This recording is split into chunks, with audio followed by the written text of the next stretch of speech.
So நவீன கால குழப்பங்கள்ல முக்கிய குழப்பமாக இருக்கிறதாங்க ஷைத்தானுடைய சைக்காலஜியை, ஷைத்தானுடைய மனநிலையை பலரும் இன்று மனிதர்கள் பின்பற்றாங்க. இது பொதுவாக முஸ்லிம்களிடையே கூட இந்த விஷயம் பாதிப்பு அடைஞ்சிருக்கு. யார் குர்ஆனையும், சுன்னாவையும் ஃபாலோ பண்ணலையோ சரியான முறையில, அவங்க கிட்ட இந்த வழி தவறல்களை நம்ம பார்க்கலாம். குறிப்பாக சூரத்துல் ஆராஃப் இந்த ஷைத்தானுடைய உளவியல், ஷைத்தானுடைய சைக்காலஜிக்கு அழகான மறுப்புகளை கொடுக்குதுங்க. ஷைத்தானுடைய உளவியல்ல உள்ள ஒரு முக்கியமான விஷயம் என்னது? அகந்தை பாராட்டுவது, பெருமை அடிக்கிறது. சூரத்துல் ஆராஃபுடைய 12வது வசனம் நீங்க படிச்சு பார்க்கலாம். நான் அவனை விட சிறந்தவன் என்று இப்லீஸ் சொன்னான் இல்லையா? யாரெல்லாம் என்ன நெருப்புல இருந்து படைச்ச, அவனை மண்ணில இருந்து தானே படைச்ச என்று வாதம் செஞ்சான் அல்லாஹ் கிட்ட. ஸோ ஷைத்தானுடைய உளவியல் என்ன என்று பார்க்கும்போது, வஹீக்கு கீழ்ப்படுவதை மறுத்துட்டு, அல்லாஹ்வுடைய கட்டளைக்கு கீழ்ப்படுவதை மறுத்துட்டு, தன் புத்தியை மேலானதாக காட்டினான் இல்லைங்களா? அதனால நிரந்தர நரகத்துக்கு உரியவனா அவன் ஆயிட்டான். அவனுடைய அந்த கியாஸ், அந்த ஒப்புமை தவறானதாக, பாத்திலாக இருந்தது. அவன் தன்னுடைய மதிப்பை கீழ்ப்படிவதன் மூலியமாக காட்டல. மாறாக அவன் எதிலிருந்து படைக்கப்பட்டானோ அந்த மூலத்திலிருந்து அளவிட்டான். அவன் என்ன ஆனான்? இறுதியில வழி தவறி போனான். இன்னைக்கு நம்ம பார்க்கலாம் இல்லையா? இதே மனநிலையை நான் எஜுகேட்டட், அவன் எஜுகேட்டட் கிடையாது. அட சயின்ஸ் இதை விட, வஹியை விட சிறந்ததுங்க. நிறைய விஷயங்கள் ஆன்சர் பண்ணுது பாருங்க சயின்ஸ் என்று. ஜாதி மூலியமாக, இனங்கள் மூலியமாக சமூக மேன்மையை தேடக்கூடிய நிறைய பேர் இன்றைக்கு இருக்கிறாங்க. இரண்டாவது ஷைத்தானுடைய சைக்காலஜி என்னன்னு பார்த்தீங்கன்னா, தௌபாவை மறுக்கிறது. அல்லாவை குற்றம் சாட்டினா சைத்தான் இல்லையா? அல்ல நீ என்ன வழிகெடுத்ததுனால நான் அவங்க எல்லாரையும் வழிகெடுப்பேன் என்று சொன்னான் 16வது வசனத்துல. ஸோ ஆனால் ஆதம் அலைஹிஸ்ஸலாமுக்கு அல்லாஹ் மன்னிச்சான். ஏன்னா அவர் தௌபா செஞ்சார். இவன் தௌபாவை மறுத்தான். அதனால என்ன நிரந்தர நரகத்துக்குரியவனா ஆயிட்டான்.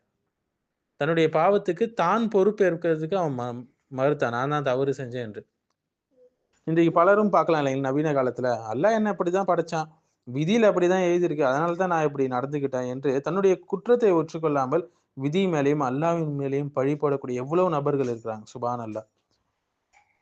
தன்னுடைய பாவத்தை நியாயப்படுத்துறதுக்கு பெற்றோர், சமூகம் எல்லார் மீதையும் குற்றம் சுமத்தக்கூடியவங்களாக அந்த மாரி மனிதர்கள் இருப்பாங்க. இவங்களுக்கு எல்லாம் இப்லீஸுடைய சைக்காலஜி தாங்க இருக்கு, மனிதர்களுடைய சைக்காலஜி இல்ல. ஒரு பக்கம் மாரல் ரிலேட்டிவிசம் என்ற வழி தவறிய சித்தாந்தத்தை பேசக்கூடியவங்க நிறைய பேர் இருக்கிறாங்க. யாரையுமே உண்மையில குற்றவாளி எல்லாம் கிடையாதுங்க என்று பொதுவாக பேசி கொண்டு போகக்கூடியவங்களும் நம்ம பார்க்கலாம். அடுத்தது பிறரை வழிகெடுக்கிறது, திட்டமிட்டு வழிகெடுப்பது. நான் அவர்களிடம் முன்னும் பின்னும் வலதும் இடதும் வருவேன் வழிகெடுப்பேன்னு சைத்தான் சொன்னான்.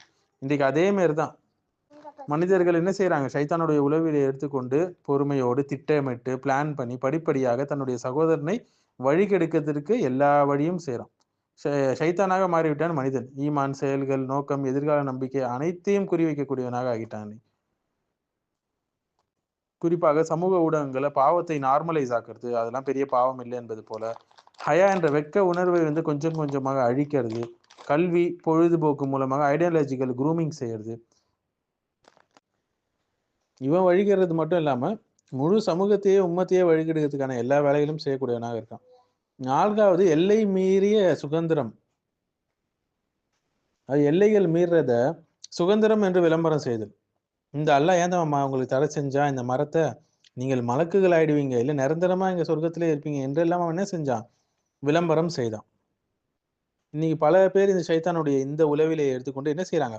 கட்டுப்பாடுகளை எல்லாம் இதெல்லாம் ஒடுக்குமுறைங்க, இதெல்லாம் நம்ம ஃபாலோ பண்ண வேணாம்னு சொல்லக்கூடிய எத்தனை நபர்கள் இருக்கிறாங்க. பாவம் செய்வதை ஒரு செல்ஃப் ஃபுல்ஃபில்மெண்ட் போல விளம்பரம் செய்யறாங்க.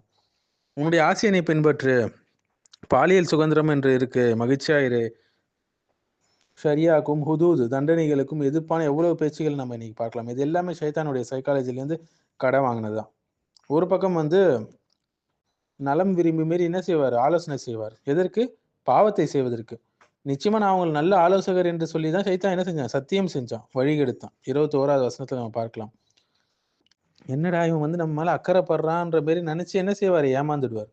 மென்மையான மொழியில பேசி சைத்தான் வழிகெடுப்பான். இன்னைக்கு அதே தானே நவீன காலங்கள்ல. நான் உங்க நல்லதுக்கு தாங்க சொல்றேன். ஹராமான விஷயங்களை மாடர்ன் என்ற பெயர்ல ஹலாலாக்க மாத்துறது, முற்போக்கு சிந்தனை என்ற பெயர்ல ஹராமாக மாத்துறது, உடலை வெளிப்படுத்துவதுதான் கண்ணியம் என்பது போல காட்டுவது. யாரெல்லாம் ஒழுங்கா இருக்கிறாங்களோ அவங்கள எல்லாம் என்ன செய்யறாங்க? இப்ப இருக்கக்கூடிய பிளாட் இன்ஃபுளுசஸ் யூடியூப் மூலியமா, மற்ற சமூக வலைத்தளங்கள் மூலியமா அவங்களை இகழக்கூடியவங்களாக இருக்கிறாங்க. இது எல்லாமே ஷைத்தானுடைய உளவியல்ல இருந்து கடன் வாங்கினது தாங்க. 6வது வந்து ஹயா, வெக்கம் வந்து இந்த வெக்க உணர்வை படிப்படியாக அகற்றப்படுதல். அவருடைய என்னாச்சு, அவங்களுடைய அவுரத் வெளிப்பட்டது. ஷேம்லெஸ்னஸை வந்து ஷைத்தான் வந்து என்கரேஜ் பண்ணான் இல்லைங்களா, அதுக்கான வழிகளை செஞ்சு போட்டு கொடுத்தான். இன்னைக்கு நம்ம பார்க்கலாம் இல்லைங்களா, ஆபாச கலாச்சாரங்கள் பார்க்கலாம், பொதுவெளியில் அநாகரிகமாக பேசுவது, நடந்து கொள்வது, இணையதளத்துல வந்து அசிங்கமாக பேசுவது, பாவம் செஞ்சுட்டு அது பெருமை அடிக்கிறது, இது எல்லாமே இந்த ஹயா என்ற வெக்க உணர்வை படிப்படியாக அகற்றினால வந்த விளைவுகள். இதுக்கு முன்னோடி யாரு? ஷைத்தான். அவனுடைய உளவியலை கடன் வாங்கியவர்கள் தான் இப்படி செய்யறாங்க. ஒரு பக்கம் வந்து எங்கள் இறைவா யா அல்லாஹ், நாங்கள் வந்து அநியாயம் செய்து விட்டோம், எங்களை மன்னித்துடு என்று ஆதம் அலைஹிஸ்ஸலாம் சொன்னாங்க. 23வது ஆயத்தை நம்ம பார்க்கலாம். பாவத்தை ஒப்புக்கொண்டாங்க, மன்னிப்பு கேட்டாங்க, அல்லாஹ் அவங்களே மன்னிச்சான். ஷைத்தான் என்ன செஞ்சான்? நியாயப்படுத்தினான் தன்னுடைய பாவத்தை, அதனால சபிக்கப்பட்டவனாக ஆகிட்டான். ஸோ பர்ஃபெக்டா இருக்கணும் அப்படின்னு இஸ்லாம் சொல்லுங்க. மனிதனால பர்ஃபெக்டா ஒருபோதும் இருக்க முடியாது. ஆனா தவறு வச்சுட்டா தௌபாவை என்ன செய்யுது இஸ்லாம்? ஆர்வம் ஊட்டுது. ஷைத்தான் வந்து என்ன செஞ்சான்? தௌபாவை பிற்படுத்துவான், மேலும் வந்து நம்பிக்கையின்மையை ஊட்டுவான். உன்னால அல்லாஹ் மன்னிக்க மாட்டான் என்று செஞ்சுட்டு தௌபாவை விட்டு தூரமாக்குவான் மனிதனை.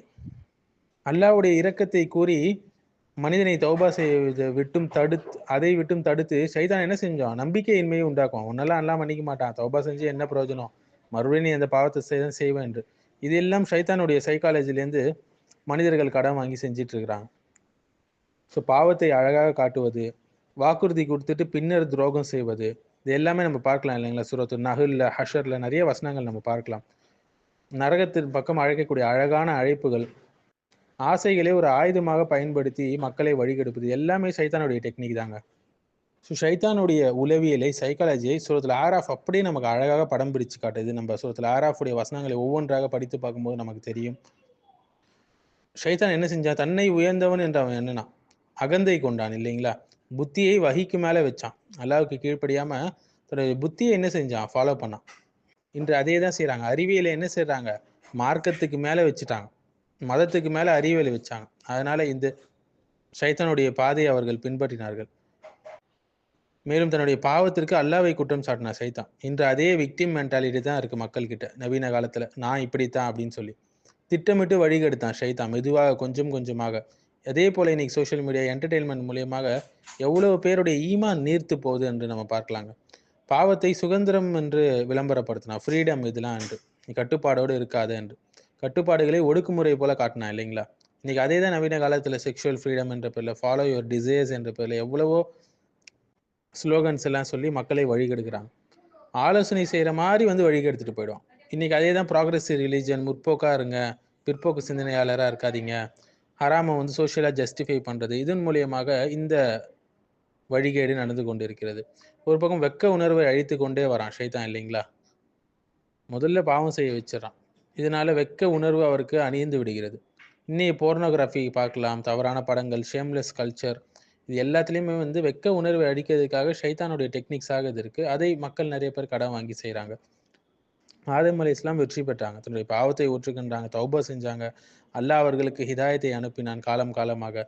ஷைத்தான் நியாயப்படுத்தினான், பாவத்தை ஒத்துக்கல, சபிக்கப்பட்டவனாக ஆகிட்டான். ஸோ அதனால தன்னுடைய மனோ இச்சைகளை உயர்த்தி வஹியை மறுக்கக்கூடிய எந்த சிந்தனையாக அது இருந்தாலும் அது ஷைத்தானுடைய பாதை என்பதை நம்ம தெரிஞ்சுக்கொள்ளணுங்க. ஸோ அப்போ நம்ம என்ன செய்யணுங்க? நம்மளுடைய வேலை என்ன? நம்மளுடைய புத்தியை வஹிக்கு கீழாக வைக்கணும், வஹிக்கு கட்டுப்படணும், நம்ம புத்திக்கு கட்டுப்படக்கூடாது. சமியானா வாத்தானா, செவியுற்றோம் கட்டுப்பட்டோம், அதுதான் நம்மளுடைய ஃபார்முலாவா இருக்கணும், அதுதான் வெற்றிக்கான ஃபார்முலாவும் கூட. தௌபாவை விரைவுபடுத்தணும், நம்மளுடைய பாவங்களை உடனே ஒப்புக்கொள்ள வேண்டும். ரப்பனா தொலம்னா அன்ஃபுஸனா என்ற அந்த துவாவை நாம் ஓத வேண்டும். மேலும் எவ்வளவு அழகான வார்த்தைகள்ல வந்தாலும் சரி, இதுதான் மாடர்னுங்க, இதுதான் பேலன்ஸ்டான அப்ரோச், இதுதான் ப்ராக்ரெசிவ், என்ன நீங்க இப்படி இருக்கீங்க, யார் சொன்னாலும் சரி, இதெல்லாம் மிக ஆபத்தானது, வழிகேட்டில் தள்ளக்கூடியது என்பதை நம்ம புரிந்து கொள்ள வேண்டும். நம்முடைய வெக்க உணர்வை காப்பாற்ற வேண்டும், அதை மேம்படுத்தி கொள்ள வேண்டும், பார்வையை தாழ்த்தணும், நம்முடைய ஆடை பேச்சு எல்லாமே வந்து வெக்க உணர்வை பேணி இருக்க வேண்டும். அப்பதான் நம்மளுடைய ஈமானுடைய பாதுகாப்பு. மேலும் ஆசைகளுக்கு எல்லைகளை வைக்கணும். நம்ம ஆசைகள், நம்மளுடைய மனோ இச்சைகள் நமக்கு வழிகாட்டு அல்ல, மாறாக வஹி மட்டுமே வழிகாட்டியாக இருக்கு.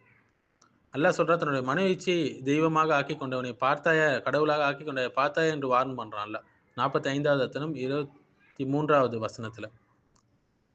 இது ஒரு சிறிய பாவம் தானே அப்படின்னு பார்க்கக்கூடாது. யாருக்கு எதிரா செய்றோன்றத தான் பார்க்கணும். அல்லாஹ்வுக்கு எதிரா செய்யும்போது சிறிய பாவம் கூட ரொம்ப மோசமான ஒரு விஷயம். ஏனென்றால் அது நரகத்துக்கு தான் இட்டு போய் செல்லும். உடனடியாக நிறுத்த வேண்டும் நம்முடைய பாவங்களை. துவா கேட்கணும், இஸ்திஆதா கேட்கணும். அவுது பில்லாஹி மினஷ் ஷைத்தானிர் ரஜீம் என்று தினமும் அல்லாஹ் கிட்ட என்ன செய்யணும்? ஷைத்தானை விட்டு பாதுகாப்பு தேடணும். ஃபஜ்ருக்கும், மக்ரிப்க்கும் பிறகு அதுகார்களை அதிகப்படுத்த வேண்டும். ஏன்னா துவா தான் ஒரு முஸ்லிமுடைய ஆயுதம். ஷைத்தானுடைய உளவியலுக்கு அவன் போகாம இருக்கிறதுக்கு. சாலிஹான நண்பர்களை தேர்ந்தெடுத்துக் கொள்ளுங்கள். மோசமான நண்பர்களை புறக்கணியுங்கள். அப்பதான் உங்க ஈமான் பாதுகாப்பாக இருக்கும். ஸோ ஆதம் அலைஹிஸ்ஸலாம் போல தாழ்மையோடு நம்ம இருக்க வேண்டும். ஷைத்தானை போல நியாயப்படுத்தி பெருமை அடிக்கக்கூடாது. ஸோ சைத்தானுடைய சைக்காலஜியை விட்டு நம்ம தூரமாகி, ஒரு முஃமினுடைய சைக்காலஜி, அல் குர்ஆன் சொல்லக்கூடிய முஃமினுடைய ஒரு சைக்காலஜிய நம்ம வாழ்க்கையில கொஞ்சம் கொஞ்சமா கொண்டு வரணுங்க. மூமினுடைய சைக்காலஜி என்ன? அவன் பணிவானவனா இருப்பான். தன்னுடைய ஈகோவ என்ன செய்வான்? முற்படுத்த மாட்டான். கீழ்ப்படிவான். விதண்டாவாதம் செய்ய மாட்டான். அவனுக்கு புரியவில்லை என்றாலும் கீழ்ப்படிவான். எப்பவுமே தௌபாக்கு தயாராக தன்னுடைய உள்ளத்தை வைத்திருப்பான். வெட்க உணர்வை என்ன செய்வான்? அவன் மேம்படுத்திக் கொள்வான். தன்னுடைய மனோ இச்சையை அவன் வழிகாட்டியாக எடுத்துக்கொள்ள மாட்டான். வஹியை எடுத்துக்கொள்வான். பாவத்தை உடனே நிறுத்தக்கூடியவனாக இருக்கான். அல்லாஹ்வின் மீது நம்பிக்கையும் பயமும் உடையவனாக ஒரு முஃமின் இருக்க வேண்டும். தன்னை குற்றம் காணக்கூடிய அந்த முஹாசபத்து நப்ஸ் அவன் செய்யணும். தன்னை குற்றம் காண வேண்டும். பிறரை விட தன்னுடைய உள்ளத்தை அதிகமாக அவன் என்ன செய்யணும்? சுயபரிசோதனை செய்யும். ஸோ தன்னைத்தானே சுயபரிசோதனை செய்யும். நான் இன்னைக்கு என்னென்ன பாவங்கள் செஞ்சேன்? அதற்கு தௌபா செஞ்சேனா? நான் இதை ஏன் செஞ்சேன்? என்ற கேள்விகளை அவன் கேட்டு தன்னுடைய உள்ளத்தை என்ன செய்யணும்?